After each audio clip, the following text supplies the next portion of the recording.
the Writing Talk podcast with Mikey Campling. Hello and welcome to episode 12 of the Writing Talk podcast.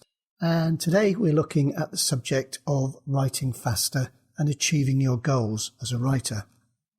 Now, let's get this straight right from the outset. There's much more to writing than hitting a bunch of word count goals.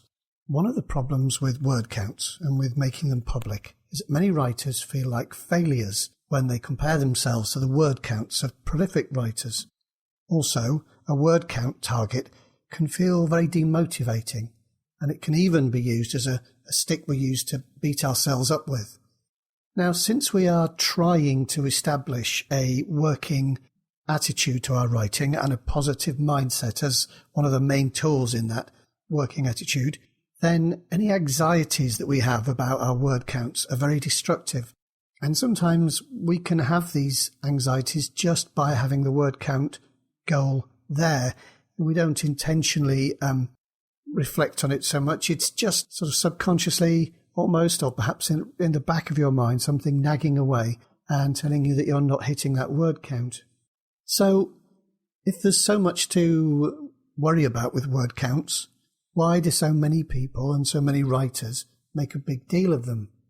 Well, here's the reason, and I think it's a fairly simple one. Good writers want to improve, and it's almost impossible to improve on any given practice, whatever it is, unless you have first spent some time on seriously evaluating that practice. And this means that we must focus down on exactly what we are doing with a good level of precision. In other words, we have to know exactly what we're doing in order to improve it. And I think, that sounds straightforward and hopefully sensible to you. Now, unfortunately, we're not talking about improving a golf swing or a sprint time here. There are some difficulties when you think about evaluating your practice as a writer, because almost all writers work in isolation for significant portions of their writing time. Perhaps for a lot of us, perhaps pretty much all the time, until much later. And so it's especially true that you're working alone when it comes to the creating a first draft stage. So we don't really have anyone else to give us feedback at that stage often. In the middle of our writing sessions, we're very much on our own. Also, most of our analysis at this stage would be to do with the quality of the work, and any judgment that you come to would really be pretty subjective and dependent on how you're feeling at the time. I doubt that there's any writer who hasn't looked at a draft at some point and declared it to be the worst thing that they've ever written. And yet, strangely enough, the exact same piece of work that they were looking at and just judged as awful was perfectly acceptable at the time of writing. And, we've often looked at things and thought, oh, that's wonderful. And then the next day, it seems to be absolute dreadful rubbish. So it's quite hard then to evaluate that in a meaningful way and decide what to do to make it better. So what do we do? Do we just throw our hands in the air and say the whole writing process is magical and mysterious and completely beyond our control and understanding? Well, no, I think as working writers, we need to focus on one of the few quantitative aspects of our work that's available to us and use it as a sort of benchmark, something we can look at in a more objective way and use it to judge our progress. And the number of words that we produce in a given time is easily the most accessible data that we can gather. Pretty much any program you're using will be able to tell you how many words there are in a given document or in a section. And something like Scrivener makes it very easy to track that data. In other words, our word count is pretty much all we've got, so let's use it. And if you add to that something that's perhaps a well-worn argument, but worth going over just in case you're fairly new to this game, and many people would say that the only way to improve our work as writers is to produce more work. And the only way that you're going to produce more work in a given time is to write faster. There isn't really any way around that. So what do I do about this? Well, I've avoided tracking my word count for as long as possible because I felt that nailing all the details down in some hideous spreadsheet would totally spoil my enjoyment and prove to be a massive distraction. And let's face it, unless you're one of those lovely people who positively enjoys poring over a hot spreadsheet, then lots of people do, and good luck to you. But lots of us sort of look at them as, oh no, it's almost like a homework task. We really don't want to have to complete this dreaded spreadsheet. But after a considerable period of time, writing for years in this kind of keep trying to improve things, look at this thing, look at that thing, rather ad hoc way, I thought that the methods I tried things like, writing it on calendars and, thinking, oh, good, I've done more than so many words today. That's a good day. Sheets of paper all over the place. I'm sure we've all had the Post-it notes, the pads of paper, the sheet on the wall, the chart, whatever it is. I've tried all kinds of things. But when it came down to it, if you'd said to me exactly how fast can you write when you're pushing yourself on a good day, I would have had to say, I don't know, because there wasn't a really reliable system for me to fall back on and compare my progress over time. So for all I knew, I might still be writing at exactly the same speed as when I began quite a few years ago. And the fact that I was so in the dark about my own performance just struck me as completely ridiculous. I mean, if we asked a group of Olympic sprinters about their practice times, they'd no doubt be able to give us chapter and verse dating way back over their whole careers. And it would seem very strange to us if any world-class athlete simply shrugged his or her shoulders when you ask them about their personal best performances. So it's something that people who are looking at improving their performance, they track things. They do it for themselves, they do it in their own private way, but they need some kind of system. And I think that's something that as writers we ignore at our peril, and I certainly wish I'd got on board with this earlier. So I went out looking for ways to track my word count, and also I wanted to be able to track my progress so I could see if I was getting better from day to day or whether there was anything that was getting in the way, were there any stumbling blocks to my improved progress. So I did what most people do probably. I started, trawling through the app stores and the this, that and the other browser extension, and most of them seemed a bit overcomplicated and, just another thing that would distract me. I'd worried I'd spend time twiddling about with an app and getting that set up than I would actually, instead of getting on with my writing.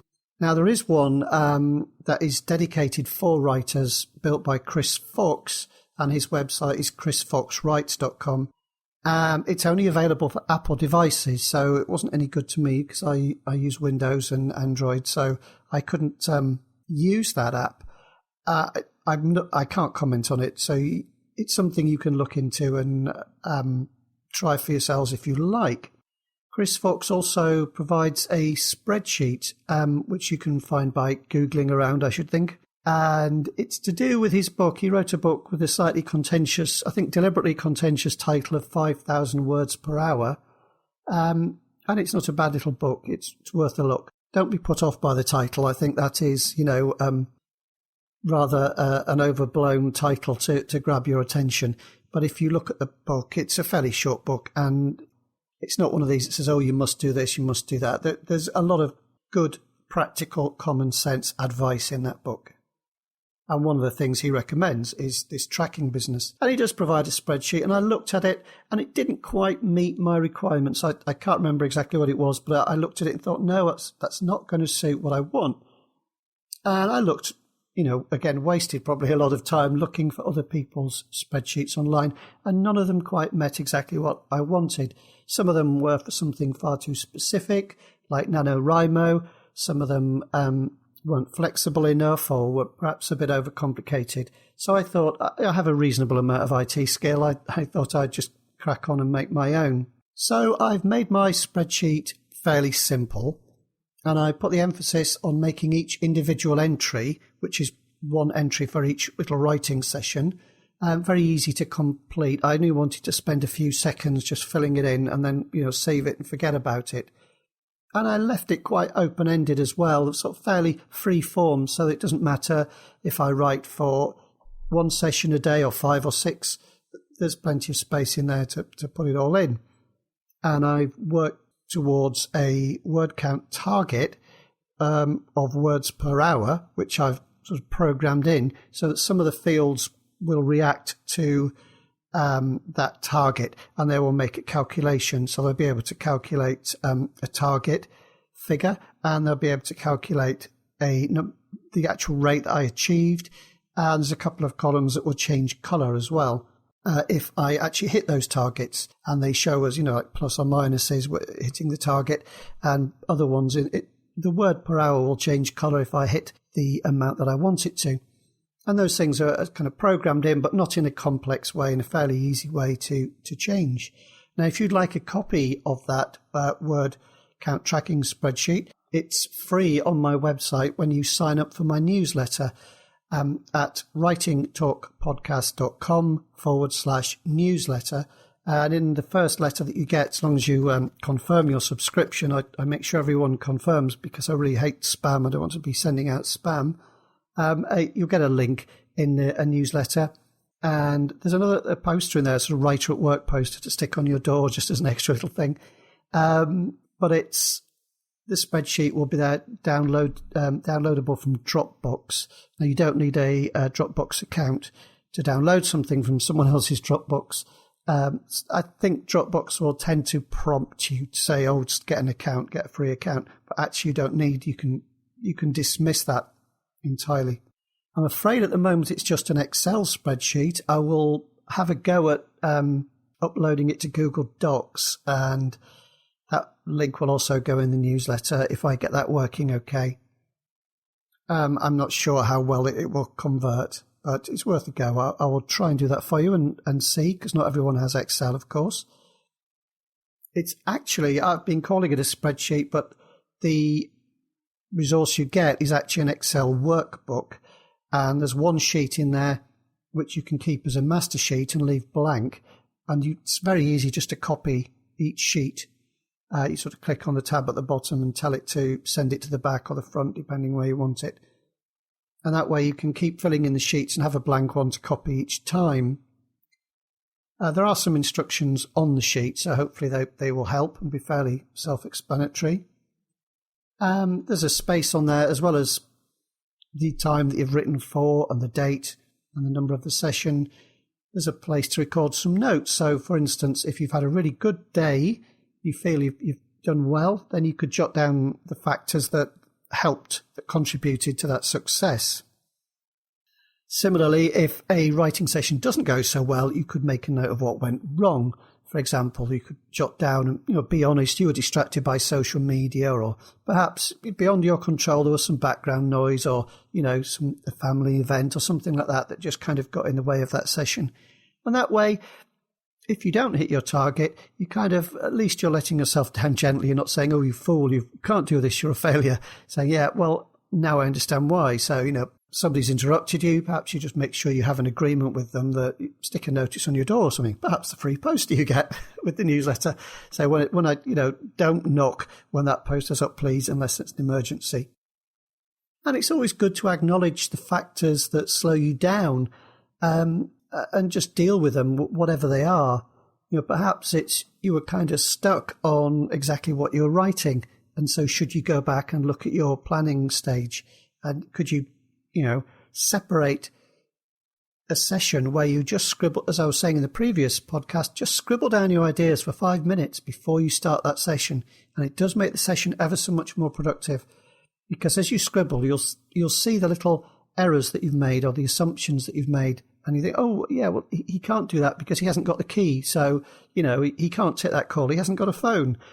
These little things that you can just decide, have I got the time of day right? I said it was dark, but actually in the previous chapter, it was only 3:00 in the afternoon. So what's happened there? These things, if they occur to you in the middle of a writing session, they're disastrous because they derail your flow.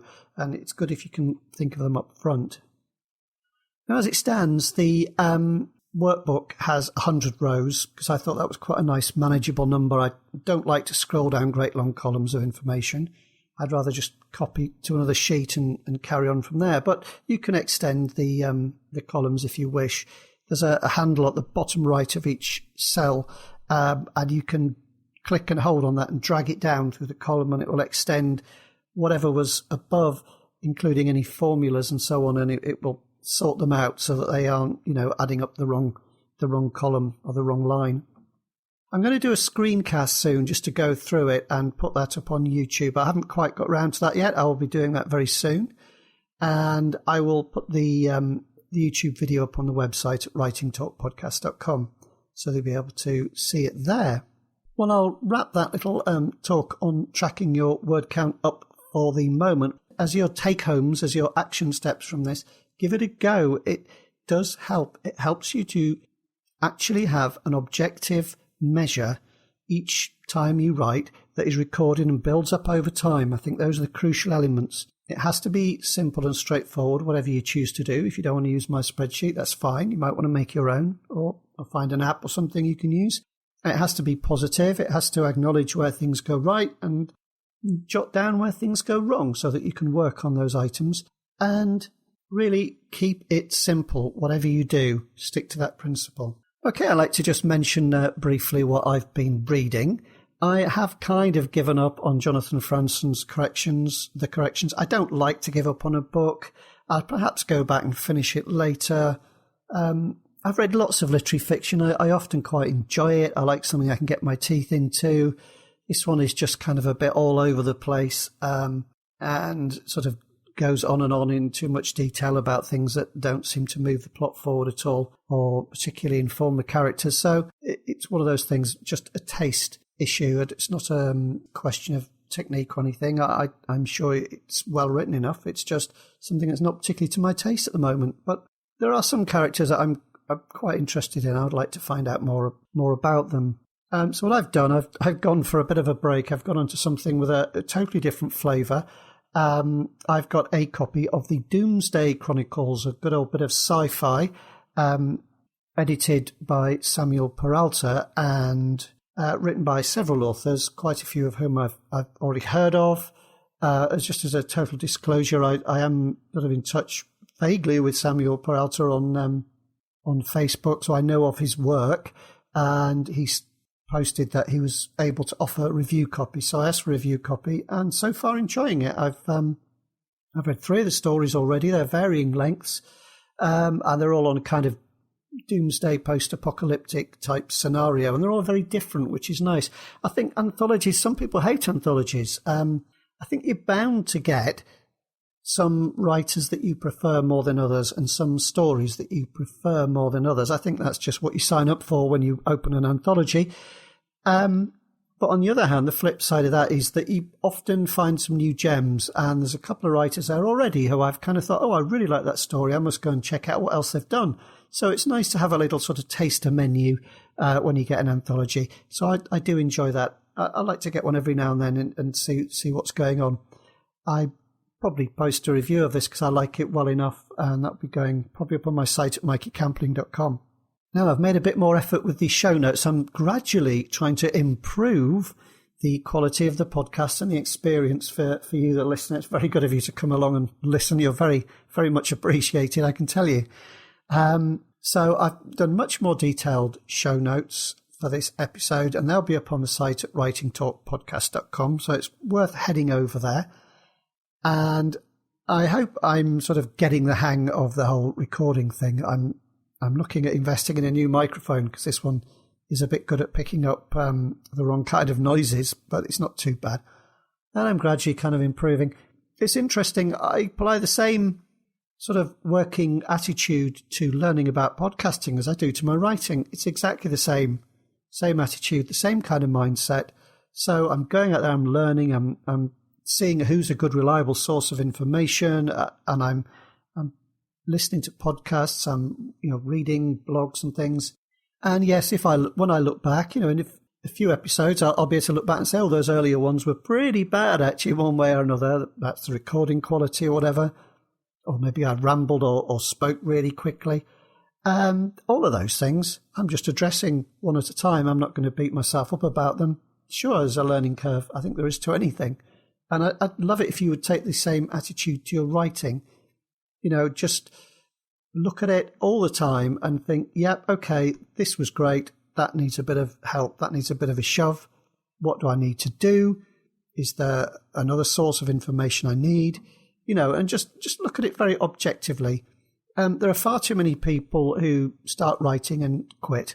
So don't be one of those. And I think this is a bit controversial, but I think some people, even those who are quite good sellers, don't always necessarily improve. Some people seem to plateau. I hope I don't do that. I think the really great writers are the ones who just constantly improving and whose work just gets better and better. Okay, if there's something you'd like to hear about on the show, please contact me via the website. That's the easiest thing to say.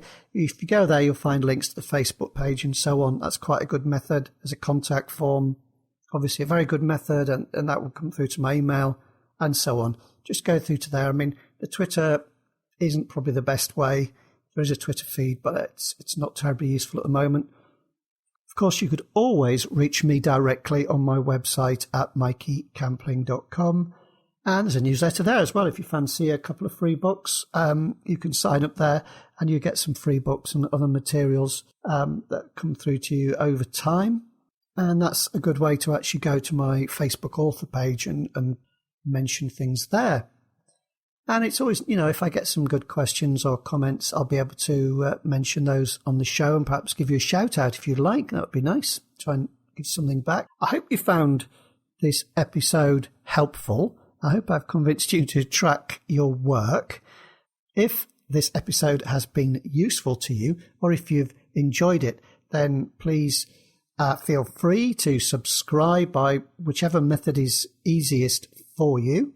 That would be great. That will help me to keep going, because I do have to take time away from my writing to record this and post it and edit it and all those things and do the show notes, etc. And subscribers are great, and sharing would be really very much appreciated. So if you're in a writers group or anything like that, other people who might be interested in writing or thinking of taking up writing, all are welcome. So please do feel free to share it around, tweet it, Facebook it, whatever. That would be fantastic. You can also find me on Stitcher and on Spreaker.com, which is it's like speaker with an R after the P. Spreaker.com.